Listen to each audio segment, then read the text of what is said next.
Some things you expect to fade. Long drives, small towns, even the people you pass along the way, they all blur together eventually. But this one memory just sits there. It's not loud.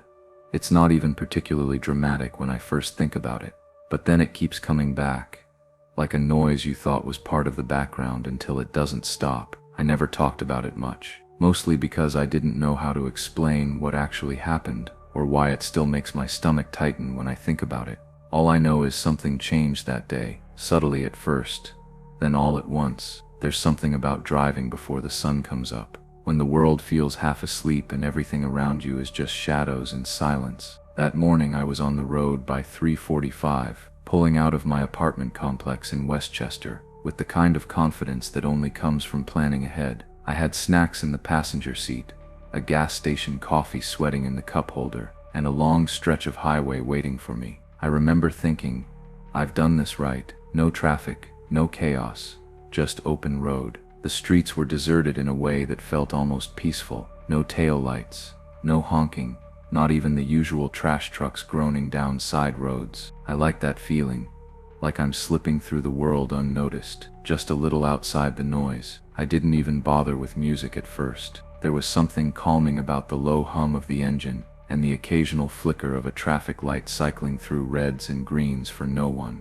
But now, when I look back, that silence feels heavier, like the kind that follows something, not the peace before a storm, but the breath that comes after you realize the storm is already here. I don't remember anything going wrong at first. That's the thing, nothing felt off, and maybe that's why I didn't notice how sharp the stillness was, how unnatural the quiet had started to feel. At the time I told myself I liked the emptiness. I thought it meant I was early, prepared, ahead of schedule, but now I think I was just alone, and maybe that's what made everything else possible. Maybe that's where it all started, with the kind of silence that doesn't feel earned. I think I was somewhere just south of Elkton, one of those tiny exits off I-95 where the town feels like it got left behind years ago. The sun still hadn't come up yet, and that early morning haze was hanging over the road like static. I saw a food sign, and figured I'd pull off real quick. I wasn't even that hungry yet,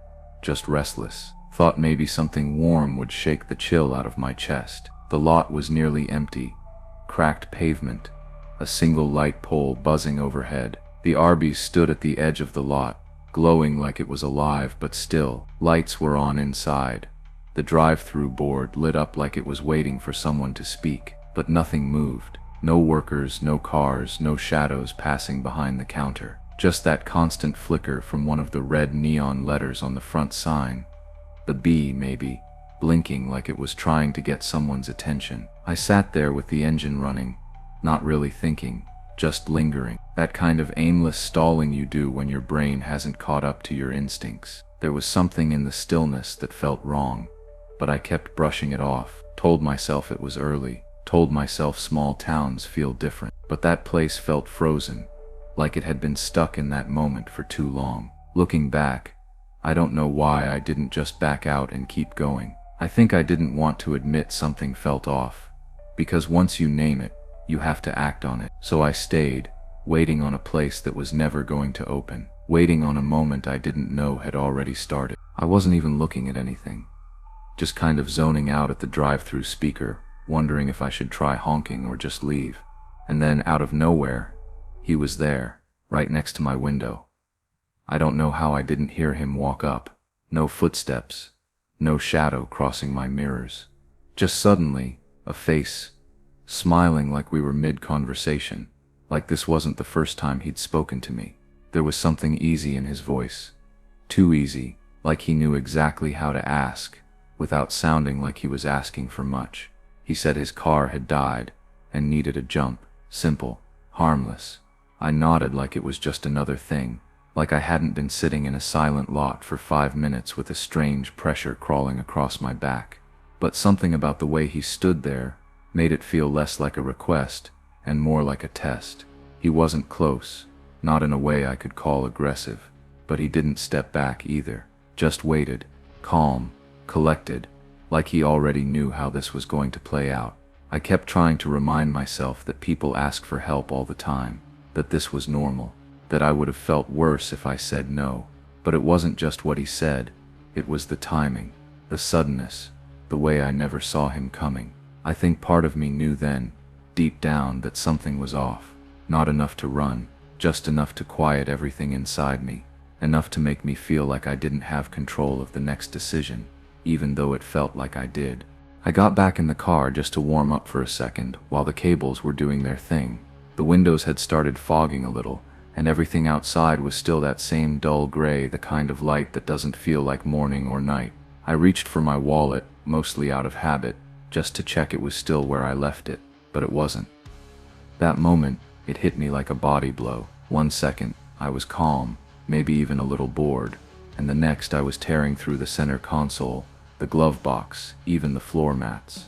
My heart was pounding like I'd been running. There was this sharp, hollow feeling in my chest. Not just fear, but something deeper, like violation. Like something had already happened, and I just hadn't caught up to it yet. I finally found it, wedged tight between the driver's seat and the door, in a spot I never put it. I tried to rationalize it. Maybe it slid there when I hit the brakes earlier, or maybe I moved it without realizing, but I couldn't shake the feeling that it had been moved on purpose, like it had been picked up, considered, then placed just out of sight. Not stolen, not yet, but disturbed, like someone testing how close they could get without me noticing. I didn't say anything, just sat there with my wallet in my lap, pretending it was fine. But that moment never left. Even after I brushed it off, I kept glancing at the rearview mirror, suddenly aware of how alone I really was, not just physically, but alone in whatever I was beginning to suspect. The engine didn't turn over. Not the first time, not the second. He tried again, then sat there a minute with his hands in his lap like he was thinking about something else entirely. Then he stepped out, calm as ever, pulled out his phone, and walked a few paces toward the edge of the lot, just far enough that I couldn't hear him clearly. Just far enough that it didn't feel like I was part of it anymore. His voice was low, like he was trying not to be overheard, or like he didn't care if I noticed. I couldn't understand the language, but that wasn't what bothered me. It was the shift. A few minutes earlier, he was smiling at me like I was his only option, like he needed me. Now he wasn't even glancing in my direction. It was like I'd served my purpose, and the rest was unfolding somewhere I wasn't meant to be. I sat in my seat and stared at my phone. No signal, not even a bar. I kept refreshing the map, the weather, my inbox, anything that might anchor me to something outside that lot. Nothing came through, and that's when I felt it. The weight in my chest, the kind that makes your breath come shorter without you realizing it. Like air was still moving, but somehow I wasn't getting any. I didn't know what was happening.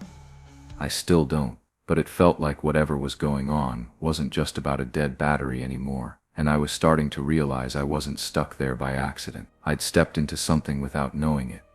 And now, whatever this was, it was already in motion. I just hadn't figured out where it was heading yet. It happened so fast I didn't even have time to label it. 1 second, I was watching him talk on the phone. The next, I heard the growl of engines, loud, sharp, too close. 2 trucks, both big, both old enough to roar when they moved, came barreling into the lot. One swung in from the side, the other from behind the building, like they'd planned it. They weren't slowing down. They weren't confused or lost. They knew exactly where to go. I didn't think, I just moved. Dropped the jumper cables, slammed my hood shut, and sprinted toward the tree line behind the lot like something was physically pushing me. I remember the sound of gravel under my shoes and branches slapping my legs as I pushed into the woods. It wasn't graceful. I tripped once, maybe twice, but I didn't stop to check anything. My legs were just moving. My breath felt like it was caught in my throat. There was shouting, not clear, not close, but angry. I didn't look back. I couldn't. It felt like looking would make me reel to them again. I just kept running, kept ducking behind anything that looked big enough to hide me. I didn't know where I was going. I didn't even know what they wanted. Not really, but I knew I wasn't supposed to be seen anymore. That was the first time I've ever truly felt what it's like to disappear. Not just hide, disappear. Like I wasn't a person anymore. Just a target trying to stop being one. My body didn't feel like mine. I wasn't thinking about the car, or my stuff, or how I'd get out. Just one word kept repeating in my head. Go. I don't remember how long I stayed hidden. Could have been 20 minutes. Could have been 5. Time didn't work right in those trees. When I finally made my way back, careful like I was stepping into a dream I didn't trust, the lot was quiet again. Empty. Like nothing had ever happened.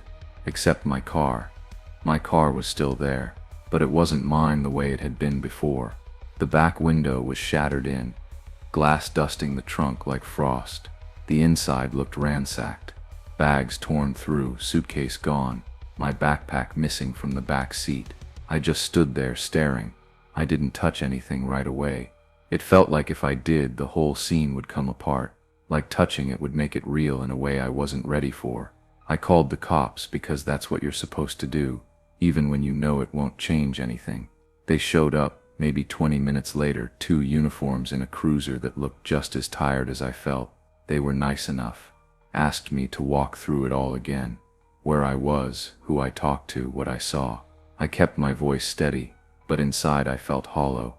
I heard myself talking, like it was someone else describing a movie they half remembered. They said they'd check the cameras once the store opened, but I knew before they said it that there wouldn't be anything useful. The guy's plate was probably fake. The trucks had none. I was never supposed to catch them. This whole thing, it was a setup from the start. The drive back wasn't even a decision. I just turned around and left. Nothing in me wanted to keep going. It didn't feel like heading home. It felt like backing away from something that had already taken more than I realized.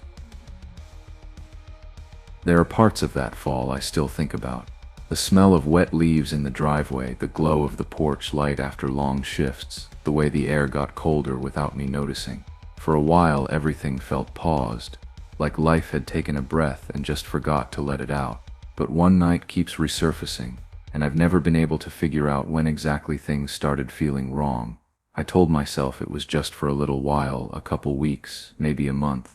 Just enough time to get my head on straight, maybe save a little money, figure out where I was supposed to go next. But moving back to Elwood felt like rewinding a tape I'd already worn out once before. The town hadn't changed. Same cracked sidewalks. Same single blinking light at the 4-way stop. Same grocery store with the half-stocked shelves, and too many people who still recognized me from high school. The guest room wasn't even mine when I lived here. It used to be my stepbrother's before he left for Arizona, and his posters are still curled at the corners, faded from the years. The baseboard heater hums like it's trying to fill the silence, but it just makes it worse. At night, I lie there and listen to it rattle, watching the ceiling fan trace slow, lazy circles above me. It's not the kind of quiet you rest in. It's the kind that presses down. After Darren, I couldn't stay in the city. Not with the lease in his name. Not with the memories in every room. At first, I missed the noise, the late-night takeout, the way the traffic made everything feel alive. But now I'm starting to miss even the parts I hated. The smell of the tea, the dripping faucet we never fixed. The neighbors who argued through the walls. Here, everything is still. It's like the air doesn't move unless I do. And I know I'm lucky to have somewhere to land, especially now. But some mornings, I wake up and I forget where I am. Just for a second. Then the fan creaks and the heater hums, and I remember. I came back, and I still don't know how long I'll be here. It was sometime past 5 a.m. The sky that muddy gray right before sunrise. I'd just finished another overnight at the clinic, and I remember my arms felt like they weren't mine. Heavy, slow, like I was moving through water. The kind of exhaustion where your thoughts drift and your body just goes on autopilot. I pulled into the speedway on Hollow Pike for gas because it was the only place open, and I didn't feel like dealing with the card reader that always froze at the pump. I went inside to pay cash, barely said a word. When I came back out, another car had pulled in, a beat-up blue sedan, 2 pumps over. I didn't notice the guy at first. He must have started pumping and then wandered over. I was trying to keep my eyes down, just focused on getting the gas and getting home. When he stepped into my peripheral and said something about a funny trick, he held up his hands and started doing that old thing, the one where you make it look like your fingers being pulled off. I hadn't seen that since I was maybe 8. I forced a small smile, but it wasn't real. There was something about him, not aggressive, not even overly friendly, but his energy was just wrong, like he was performing, but only for me. Like he was waiting for a specific reaction. Even when I turned away, he didn't stop, just kept doing it, slowly, watching me. I remember the sound of the pump clicking off, and it felt like relief. I didn't look back. I rushed inside to get my change, and when I came out, his car was still there. But he wasn't. I told myself not to overthink it, but I locked my car doors before I left. I never used to do that. That night was slow. One of those shifts where you're just counting the minutes until your next break, where the buzz of the fluorescent lights is louder than the patience. Around 3 a.m., he came in. No coat, no bag, no phone in hand. Just walked through the sliding doors and took a seat in the far corner of the waiting room. He didn't approach the desk, didn't fill out paperwork, just sat, hands folded in his lap, eyes low, posture too still. At first, I figured maybe he was waiting for someone, a ride maybe, or a friend getting checked in. But no one came. He didn't look at the clock or check his phone. He didn't do anything. Just sat there like time didn't apply to him. A couple of the nurses whispered about it, but no one said anything to him directly. He wasn't doing anything wrong, exactly. By the time my shift ended, I'd mostly forgotten about him. I was halfway out the back staff door, fumbling for my keys, when I glanced across the street. There was someone standing under the streetlight near the edge of the lot, leaning against the utility box, head tilted down. Same build, same weird stillness. I squinted, but the lighting was bad, and I was too tired to be sure. I hesitated, keys in hand, like maybe I should walk back inside. But nothing happened. He didn't move. I told myself I was being paranoid, probably just a guy waiting for a ride, same as before. I got in my car and left. But I kept checking my mirrors all the way home. Even when I turned onto my street, even when I parked, I couldn't shake it. That feeling that I'd been watched.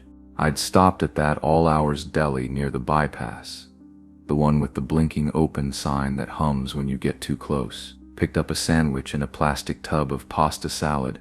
It was quiet when I got home, like it always is at that hour. Everyone was asleep.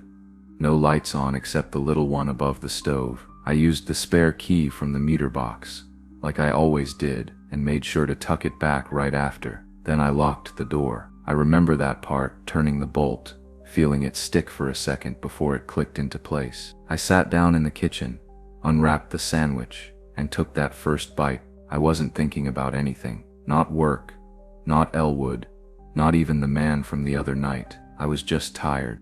And then, that sound, not a knock, not creaking wood or the house settling. It was clean, too clean.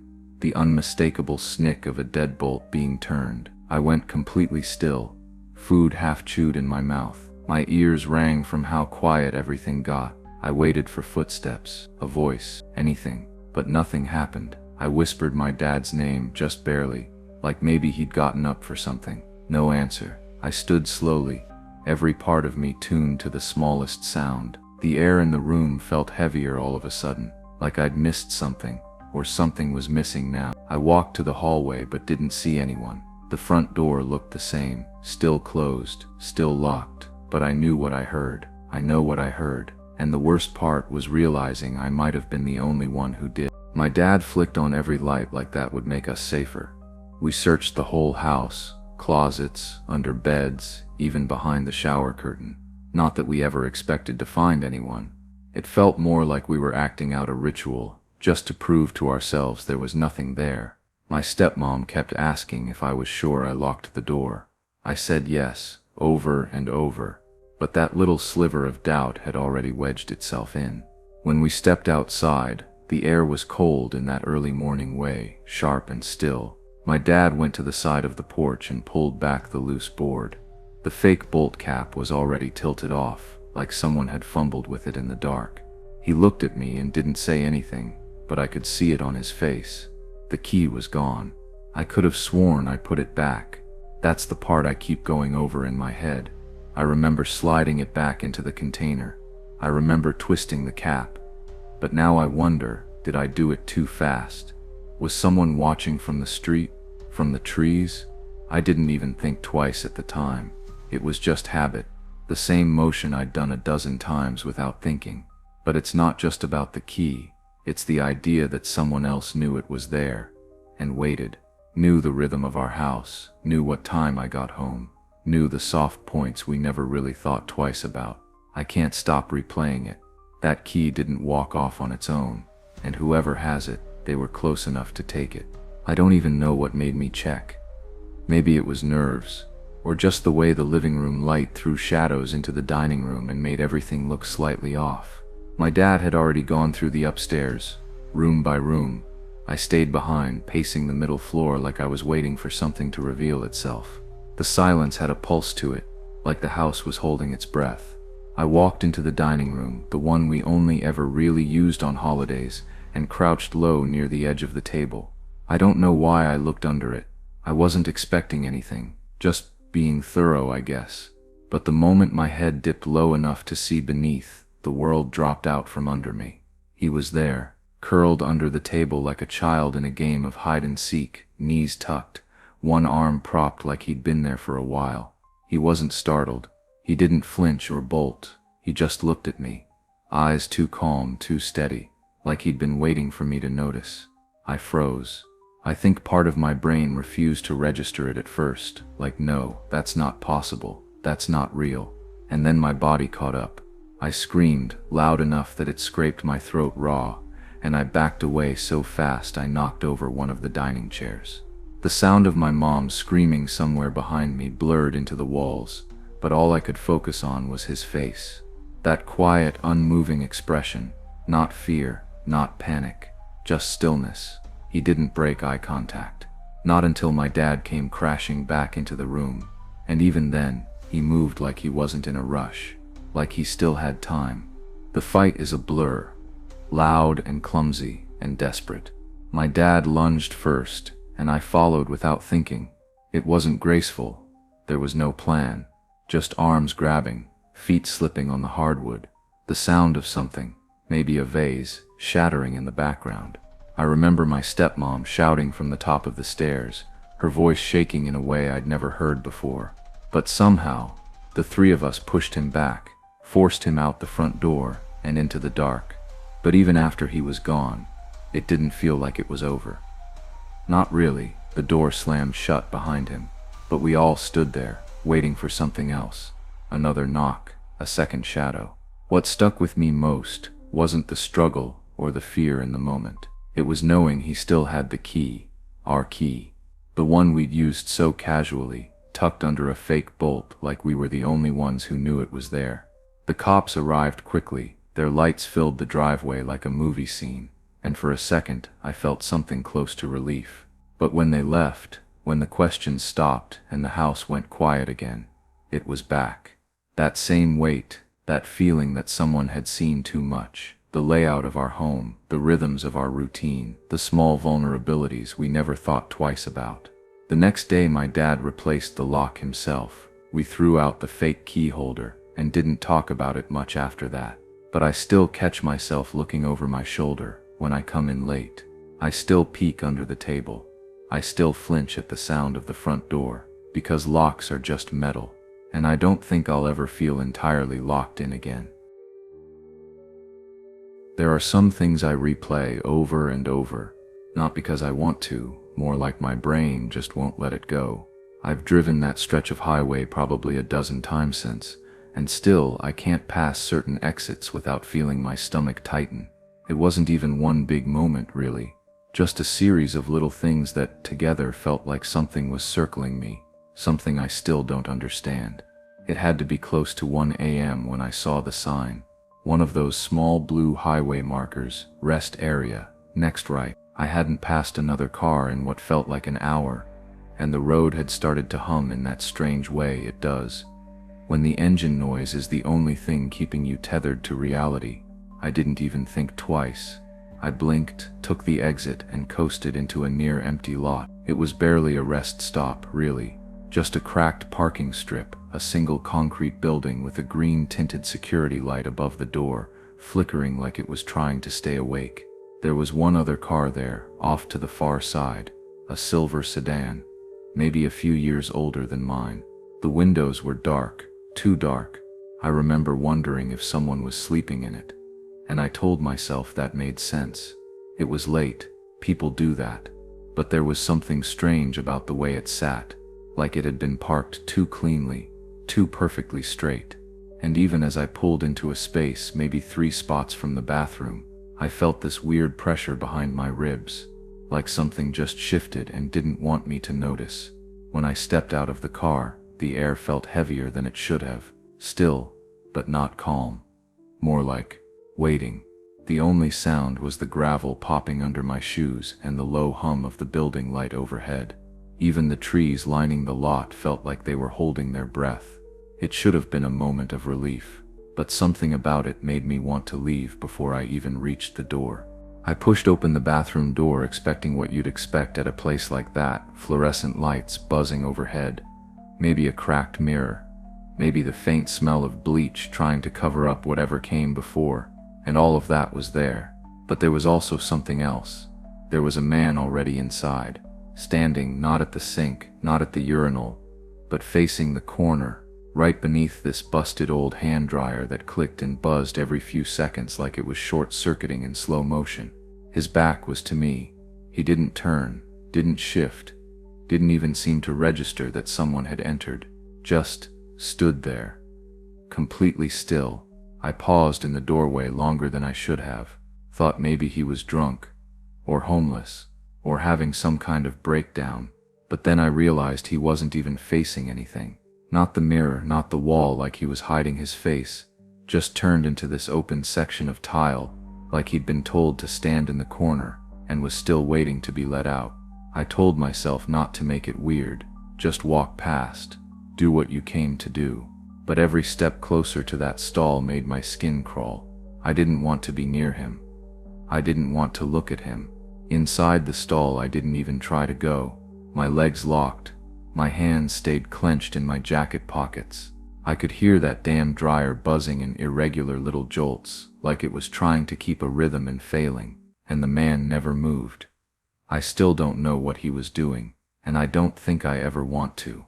I wasn't planning to stop again, but the fuel light came on just as I passed the Corwin exit. It was one of those stretches where you don't want to take the gamble. I pulled off, found a small station just off the main road, one of those places that probably hadn't changed since the 90s.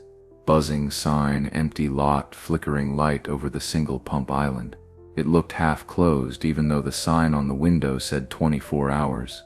I pulled in, turned off the engine and got out. The cold hit me immediately, sharper out here for some reason. While I was fumbling with the gas cap, a car rolled in behind me. I heard it before I saw it. Low engine hum, slow tires on gravel. Black sedan, not new, not junked, somewhere in between. It pulled in but didn't approach a pump, just stopped at the edge of the lot, lights still on, engine still running. I didn't want to stare, but I couldn't help it. The windows were tinted again. Not enough to be illegal, but enough that I couldn't see the driver. No one got out. No motion inside. Just stillness. I kept waiting for them to make a move, roll down the window, park properly, anything. But nothing happened. They just idled. I swiped my card faster than I normally would. My hands were stiff and jittery, and I wasn't sure if it was the cold or something else. I kept glancing over without turning my head, watching that shape in my periphery. I finished pumping and got back in my car without checking the total. I pulled out. So did they.